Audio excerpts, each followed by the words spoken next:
And we've all got those voices in our head whenever we make a decision. And this is true with leaders who are under pressure to make the right call at the right time. So how can our inner critic be used wisely, resulting in effective leaders and teams? And why is negative self-talk a barrier to being a good leader? For more on this, I am joined by Margie Ireland from the Happy Healthy Leader. Welcome to the program. Good to see you again.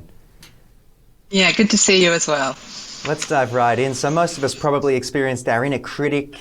We understand who that is. But in your work as a psychologist, working with leaders, what is it and why do we need it if it's so negative all the time? Really good question. So we can blame our ancestors for this one, our prehistoric ancestors, and it's really there to protect us, and it was there to protect us from being eaten by a lion, essentially. And even though we've learnt a lot about the brain, we're still dealing with this prehistoric structure, and this amygdala here, this part of the brain, is there to protect us. So now it's there to stop us from, walking in front of traffic or making a fool of ourselves. So we do actually need it. It becomes a problem, though, when it goes into overdrive. Yeah, absolutely. I think we've all been there. So how does this negative self-talk or inner critic impact employees and, I guess, leaders as well, as we've mentioned? So we have about 6,200 thoughts a day. And of those thoughts, 80% of them are negative. And I was quite sad to hear that fact. And 95% of them, though, of those 80%, 95% are on repeat. So we're hearing the same negative thought over and over and over again. And so, if you're a leader or an employee and you have that sort of imposter syndrome sense, which I find a lot in my work where, I find out I don't know what I'm doing, or, I'm not feeling confident in myself. So I'm not going to say that in that meeting because I don't want to be at risk. Yeah. So where it can get in the way is, being our best version of ourselves and perhaps saying things that could improve an organisation. Okay, so you mentioned unhealthy strategies. What are those? Can you walk us through a little bit more? So most common ones is that when that negative voice, and I always do this because it's a bit like a wah, wah, wah, wah, in your head, we want to shut it down. That's the automatic thing, is we want to sort of almost anaesthetise it. And if you think of the most common Western ways, I suppose, of anaesthetising, it's things like alcohol, yep, food, yep. Maybe don't say yep to this next one, drugs, and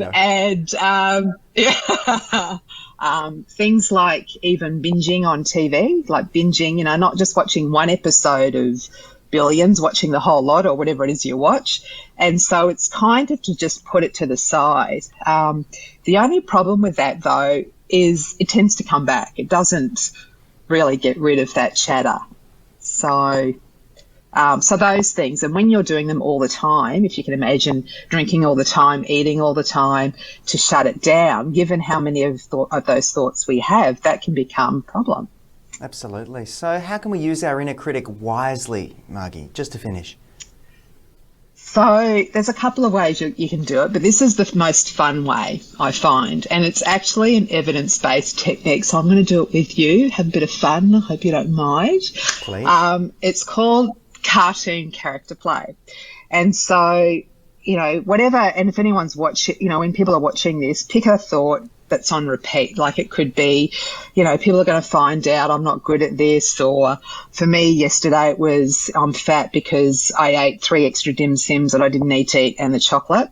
So, and so it's getting really connected with whatever that thought is. And if you, close your eyes and do it in your own voice, like people are going to find out I'm a phony, I'm fat, I'm whatever it is. And then what you do is you replace how you're saying it to yourself, and you can do it silently, with your cartoon character's voice. And so if I do mine, which is Homer Simpson, it's dog, dog, dog. you're going to, people are going to figure you out and don't, right? You are making a fool of yourself because you're doing a really bad Homer impression. And I do this a lot at workshops, and I did it last week with a whole bunch of very successful leaders, and they just loved it because it was simple. But it's based on science. It's called cognitive diffusion, where the idea is you're diffusing yourself from that thought. Isn't that interesting? Now I've got SpongeBob telling me that I'm not enough. That's great. He's in my ear like, you're not enough. You'll never be enough. Very good. But Margie, as always, delightful to touch base, and we'll have to do it again soon because, as we know, this is an ever-important and ever-changing topic. But that's all we've got time for today. Yeah, great to be with you. Thanks, Mike.